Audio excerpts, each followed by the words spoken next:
بسم اللہ الرحمن الرحیم۔ عزیز طلبہ السلام علیکم۔ آج ہم پڑھنے جا رہے ہیں سبق مجھے میرے دوستوں سے بچاؤ کا دوسرا حصہ۔ تو آئیے سبق کا آغاز کرتے ہیں۔ چلیے گاڑی تیار کراتے ہیں، دریا پر مچھلی کا شکار کھیلیں گے، پھر وہاں سے 2 میل پر احمد نگر ہے، آپ کو وہاں کے رئیس راجہ طالب علی صاحب سے ملائیں گے۔ تو یہاں آپ نے یاد رکھنا ہے کہ جو ہے وہ وہاں سے احمد نگر کتنے میل پر ہے، 2 میل پر ہے، اور وہاں کے رئیس کا نام کیا ہے، راجہ طالب علی۔ یہ اس کا جو ہے وہ آنسر ہوگا۔ یہ دونوں چیزیں جو ہیں وہ ہمیں یاد رکھنی ہے۔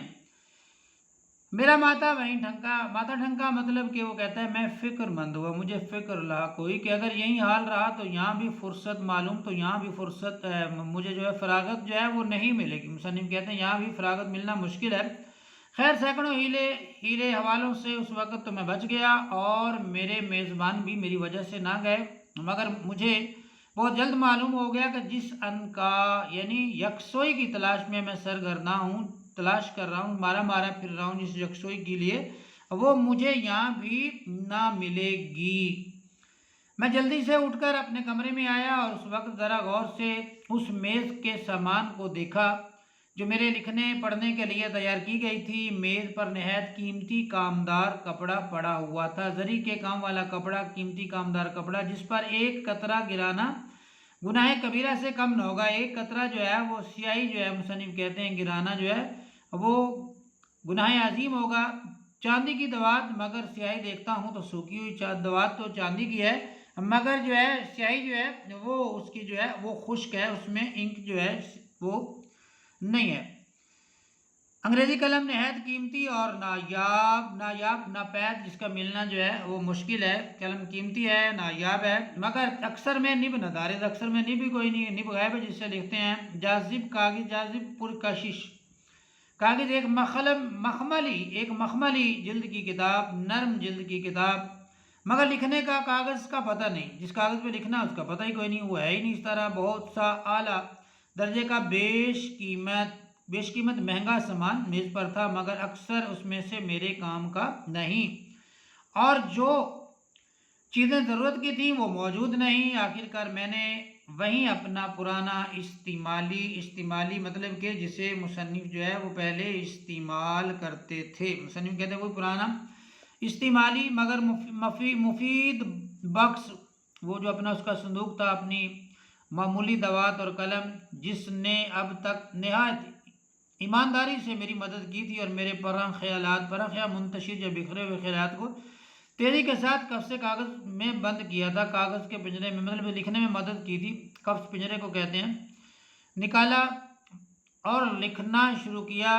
یہ ضرور ہے کہ جن مرغان خوشنوا کی تعریف میں مرغان خوشنوا سریلی آواز والے پرندے، شعراء اس کا رتب اللسان ہے، تعریف کرتے ہیں ان کی یا تعریف کرنے والے، ان کی عنایت سے میں خوش نہیں ہوا کہ سب کے سب میرے کمرے کے نیچے درخت پر جمع ہو گئے اور شور مچانا شروع کر دیا۔ تاہم میں نے کوشش کر کے ان کی طرف سے کان بند کر لیے اور کام میں ہمتاً مشغول ہو گیا، پوری توجہ کے ساتھ۔ مصنف کہتے ہیں میں نے ادھر سے تو کان جو ہے وہ بند کر لیے، لیکن اپنے کام میں مصنف کہتے ہیں میں ہمتاً جو ہے وہ مشغول ہو گیا۔ تن تنا نا چھن تا تن تن تن، میں ایسا مصروف تھا کہ دنیا و مافیا کی خبر نہ تھی، دنیا اور اس میں جو کچھ ہے وہ کہتا اس سے میں بے خبر تھا۔ یک اچانک اس تن نے چونکا دیا ہے، حیران کر دیا، یہ کیا ہے؟ افو! اب میں سمجھا کہ میرے کمرے کے قریب شاکر خان صاحب کے چھوٹے بھائی کا کمرہ ہے، انہیں موسیقی میں بہت دخل ہے، اس وقت ستار سے شوق فرما رہے، وہ جو ہے ان کا کچھ ساز تھا، ستار جو ہے اس کو جو ہے وہ بجا رہے تھے، ایک قسم کا ساز ہے، بہت خوب بجا رہے ہیں۔ کوئی آدھ گھنٹہ انہوں نے موسیقی کی مشق فرما کر مجھے میری خواہش کے خلاف محظوظ کیا، مجھے میری خواہش کے خلاف جو ہے وہ لطف اندوز کیا۔ پھر کسی وجہ سے وہ اپنے کمرے سے چلے گئے اور خاموشی طاری ہو گئی، تو مجھے پھر اپنے کام کا خیال آیا۔ اے میرے خیالات، تم ہی میرا گنجینہ، گنجینہ جو ہے وہ خزانے ہی کو کہتے ہیں۔ آگے انہوں نے پھر جو ہے اس لفظ کو ریپیٹ کر دیا ہے، دوہرا دیا ہے۔ میرا خزانہ ہو، خدا کے لیے رحم کرو، میرے دماغ میں آ جاؤ، یہ کہہ کے میں کاغذ کی طرف متوجہ ہوا کہ دیکھو کیا کہاں چھوڑا ہے۔ اب مصنف جو ہے وہ دوبارہ جو انہوں نے لکھا تھا اس کو جو ہے وہ پڑھتے ہیں۔ جن کی قدر آپ کہاں بھول پڑے، اتنے دنوں کہاں رہے، یہ کیا محمل فکرہ ہوا، محمل بے معنی جس کا کوئی مطلب نہیں، لا حول ولا قوت، جو ہے وہ نیکی کرنے کی طاقت اور گناہ سے بچنے کی طاقت جو ہے وہ اللہ تعالیٰ کی طرف سے ملتی ہے۔ اصل میں یہ جملہ جو ہے وہ ناگواری کے طور پر انہوں نے کہا ہے، اس کو اچھا نہیں لگا، لا حول ولا قوت، میں بھی کیا گڑبڑ کر رہا ہوں۔ مصنف جو ہے یہ جملے پڑھتے ہیں اور پھر کہتے ہیں آپ کہاں بھول پڑے، اتنے دنوں کہاں رہے۔ یہ فکرے تو شاکر خان صاحب نے کسی دوست سے کہے ہیں جو ابھی ان سے ملنے آیا، میں مصروفیت میں ہوں نہیں لکھ گیا، ہاں تو کاٹ کے فکرہ درست کرنا چاہیے، اور جن کی قدر ابھی تک ملک و قوم کو معلوم نہیں ہوئی، اور باہر بار کیا ہوا، کوئی دروازہ کھٹکھٹاتا ہے، کون ہے، میں ہوں شبن۔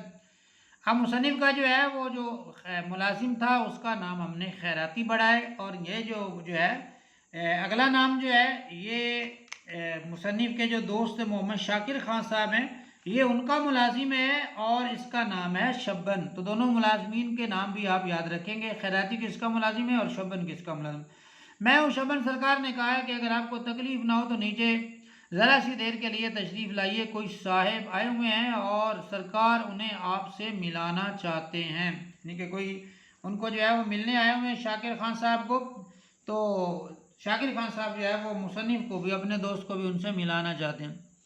بادلے نہ خواستہ نہ چاہتے ہوئے بھی میں اٹھا اور نیچے گیا۔ شاکر صاحب کے دوست راجہ طالب علی صاحب تشریف لائے تھے، ان سے میرا تعارف کرایا گیا۔ تھوڑی دیر کے بعد وہ تشریف لے گئے اور مجھے بھی فرصت ملی، فراغت ملی، اور میں نے یکسو ہو کر لکھنا شروع کر دیا، پوری توجہ کے ساتھ۔ مصنف کہتے ہیں میں نے لکھنا شروع کیا، تھوڑی ہی دیر ہوئی تھی کہ شبن نے پھر دروازہ کھٹکھٹایا۔ معلوم ہوا کہ میری پھر یاد ہوئی، ہمارے میزبان کے کوئی اور دوست آئے ہوئے ہیں اور میں انہیں دکھایا جاؤں گا، گویا میں بھی مثل مانند اس عربی گھوڑے کے تھا جسے میزبان نے حال ہی میں خریدا تھا اور جو ہر دوست کو استبل سے منگا کے دکھایا جاتا ہے۔ استبل کہتے ہیں گھوڑا باندھنے کی جگہ کو جو ہے، اور وہ استبل کہتے ہیں۔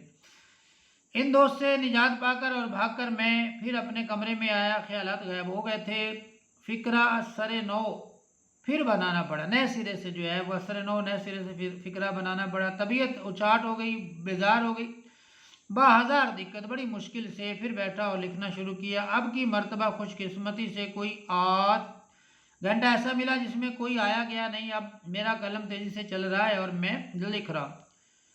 ہم کو کامل یقین ہے، مکمل مصنف جو لکھ رہے ہیں وہ اب یہ ہے کہ ہم کو کامل یقین ہے کہ ہمارے ملک کے قابل نوجوان جنہیں تفتیش اور تحقیقات کا شوق ہے اور جو کولمبس کی طرح نئی معلومات اور نئی دنیا گو وہ علمی دنیا ہی کیوں نہ ہو کر دریافت کرنے کے لیے اپنے تئیں یہاں تک لکھتے ہیں، اور پھر کیا ہوتا ہے، دروازے پر پھر دستک کیا ہے، اچھا دریافت کرنے کے بعد مصنف پوچھتے ہیں کیا ہے، پھر کہتے ہیں اچھا، اور پھر کہتے ہیں آگے پھر لکھنا شروع کرتے ہیں، دریافت کرنے کے لیے اپنے تئیں خطرے میں ڈالنے سے بھی خوف نہیں کھاتے، ضرور اس طرح متوجہ ہوں گے اور اپنی کاوشوں اور کوششوں سے موجودہ، کاوش جو ہے وہ کوششی کو کہتے ہیں، اپنی محنت سے اور کوشش سے موجودہ دروازہ پھر کھٹکھٹایا گیا۔ مصنف نے یہاں تک لکھا ہے، جب مصنف یہاں تک لکھ چکتے ہیں تو دروازے پر دوبارہ جو ہے وہ دستک ہوتی ہے۔